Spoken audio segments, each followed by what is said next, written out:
السلام عليكم ورحمة الله وبركاته. أصحابتي خالقة من دافع عالم كجوكتان كسو دوادا جانل كيغا امراس oo aan jeclahay maanta inaan ka hadlo Soomaalida nin ay aad u yaqaanaan noloshiisuna meesha ay kasoo bilaabatay ilaa heerka uu ku taajiray inaan wax idinkaga sheego. Midda kale qofka haddii uu rabo inuu isdhiirigeliyo, haddii uu rabo go'aanka uu rabo inuu ka salgaaro, waxaa fiican inuusan ka quusanin. Balse maanta ninka aan rabo inaan ka hadlo waa ninka la yiraahdo Cali Baba. Sidee uu ku gaaray heerkan maanta uu taagan yahay, noloshiisuna halkee ay kasoo bilaabatay. Marka si sharaf leh waxaa lagaga codsanayaa haddii aad ku cusub tahay channelka Emras in aad subscribe saarto, gambaleelkana aad furato si ay kuu soo gaaraan barnaamijyada aan halkan kusoo gudbino.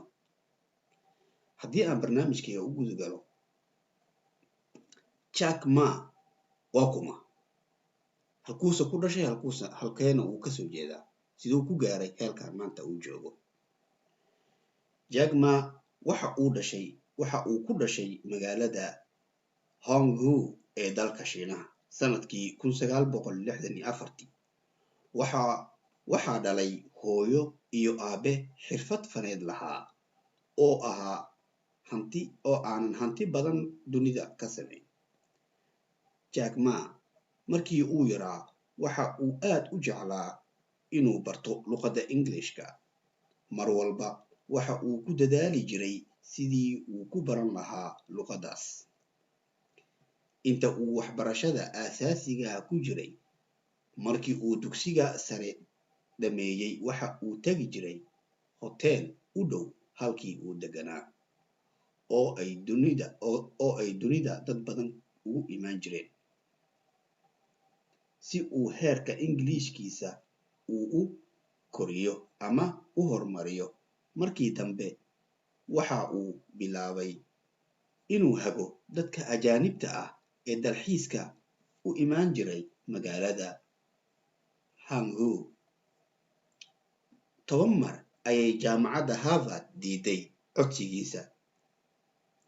Jack Ma markii dugsiga sare dhameeyay ee uu luqadda Englishka bartay, waxa uu 10 jeer codsaday in uu arday ka noqdo jaamacadda Harvard, balse 10kii mar waa ay soo diiday codsigiisa.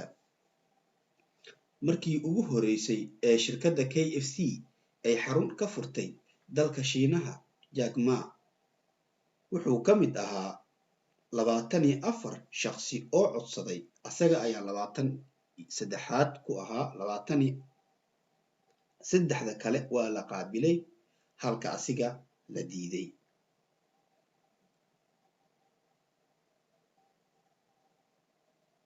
Ugu dambeyntii, Jack Ma waxa uu ku biiray machadka tababarka macallimiinta ee Honghu. Isla machadkaas ayuu shahaadada heerka 1 ka qaatay isaga oo bartay luqadda Englishka. Jack Ma mar kale waxa uu codsaday shaqo ciidannimo isaga oo 5 ku ahaa oo wareysi la rabay in laga qaado. 4tii kale waa la diiday. 4tii kale waa la qaatay, isaga ayaa la diiday. Safarkii USA iyo waayo aragnimadii Jack Ma. Sanadkii 1995 ayuu Jack Ma yimaaday dalka Mareykanka markii ugu horeysay isagoo ka qayb ah koox dowladda Shiinaha ka codsatay oo mashruuc wado dhisid u yimid dalka Mareykanka. Nin ay isla shaqayn jireen xafiiskiisa ayuu booqday oo ku yaala magaaladaasi Seattle ee dalka Mareykanka. Ninkii saaxiibka ay ahaayeen ayaa dhahay, "Saaxiib Jack, internet ma u baahan tahay?" Jack Ma oo aan internet garanayn ayaa ku jawaabay, "Waa maxay internet?" Jack oo dhacdadan ka sheekeynaya ayaa sheegay in saaxiibkiis uu baray waxa la yiraahdo internet. Wuxuu kaloo intaasi raaciyay in uu ka cabsanayay kombiyuutarka inuu jabiyo sababtoo ah dalka Shiinaha waqtigaasi kombiyuutarka qaali ayuu ka ahaa, dad yar oo la yaqaano ayaa haysan jiray. Jack Ma saaxiibkiisa waxa uu Jack ka codsaday in uu internetka wax ka raadiyo. Jack ereygii ugu horreeyay ee uu weydiiyey internetka waxa uu ahaa bear oo ah bahal dilaa ah oo eyga u eg kana dhogor badan. Jack wuxuu internetka ka arkay sawirada bear ku kala nool wadamo badan, balse uusan helin kii asiga uu ka saayay ee ku noolaa dalka Shiinaha. Markaa ayuu saaxiibkiisa weydiiyey, saaxiib, bear Shiinaha ku nool sawirkiisa uma jeedee, maxaa dhacay? Saaxiibkii ayaa ugu jawaabay, China weydii internetka. Jack Ma markii uu internetka ku qoray China waxa u soo baxday there is no data. Taas macnaheedu waxa ay Shiinuhu ku saabsan tahay internetka lama soo gelin. Jack Ma arrintaasi waa u cuntami weyday. Yarkii saaxiibkiis ahaa ayuu ka codsaday inuu website u sameeyo si xog ku saabsan looga helo internetka, waanay sameeyeen. Maalintii ugu horreysayba waxaa u soo dhacday 5 email oo dad kala duwan ee daafaha caalamka ah ay u soo direen maadaama dalka Shiinaha ku saabsan aan weligood arkin, wax ku saabsan micnaha aysan weligood arkin. Markii uu akhriyay iimayladii la soo diray waxa uu arkay markii ugu arkay iimayladii uu soo dhacay Jack Ma wuxuu ku yiri, saaxiib Jack, waxaana loo soo diray 5 email. Jack Ma oo isna daacad ka tahay ayaa weydiiyey, saaxiib, waa maxay email? Maxaa la dhahaa email? Wada sheekaysi yar kadib, Jack Ma waxa uu u soo cararay xafiiska si uu emailka u arko. Markii uu akhriyay iimayladii la soo diray waxa uu arkay in meeshaasi ay fursad dad badani lagula xiriiri karo, lacagna badanna laga samayn karo, in ay tahay Jack Ma oo hadda ah ninka ugu lacagta badan ee dalka Shiinaha. Waxa uu leeyahay shirkadda Alibaba oo ka mid ah shirkadaha ugu caansan dunida ee internetka wax ku iibiya. Markii aan ganacsigan bilaabayay, dhammaan bangiyada Shiinaha way ii diideen in ay maalgeliyaan, balse maanta iyaga ayaa rabo in ay ganacsigayga lacag ku darsadaan, balse aniga ayaan doonaynin.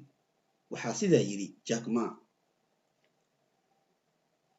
Ninkii 10 mar ee jaamacadda Harvard soo diiday ee KFC shaqada u diiday ee haddana askarinimo codsaday haddana loo diiday, maanta waxa uu ku jiraa dadka ugu hantida badan dunida, waana ninka ugu dhaqaalaha badan dalka Shiinaha.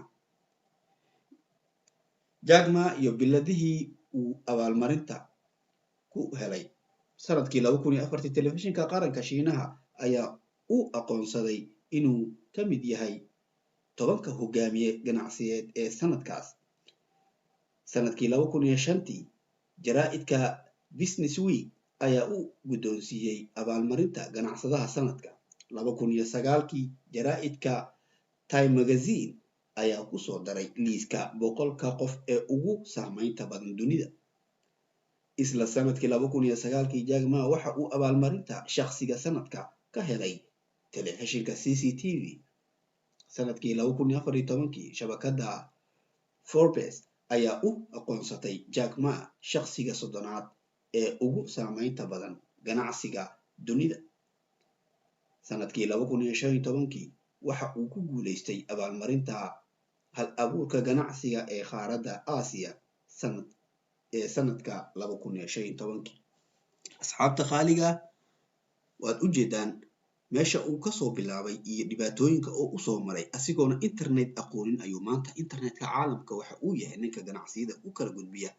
Haddii aad ku sugan tahay Yurub iyo haddii aad ku sugan tahay America iyo Afrikaba, waa Alibaba ninka aad hantidiisa maanta aad gadanayso kuuna keenaya gurigaana kugu keenaya marka looma baahna in aad fakar xumo isgeliso mar walba aad ka fakarto sidee wax u tacban kartaa just fikir la imow qofka dhaqaalaha haya u gee fikirkaaga oo ka iibi kadibna waad ku taajiri ama noloshaada isbeddel ayay yeelan doontaa mar walba waxaan u taaganahay in walaalahayga Soomaaliyeed aan ka haqabtiro waxa ay niyadoodu jeceshahay aniguna aan doonayo in aan u soo bandhigo wax allaala wixii aan isdhihi karo wax waa kaga bedeli kartaa xagga xumaha ah waxaadna u bedeli kartaa dhanka wanaaga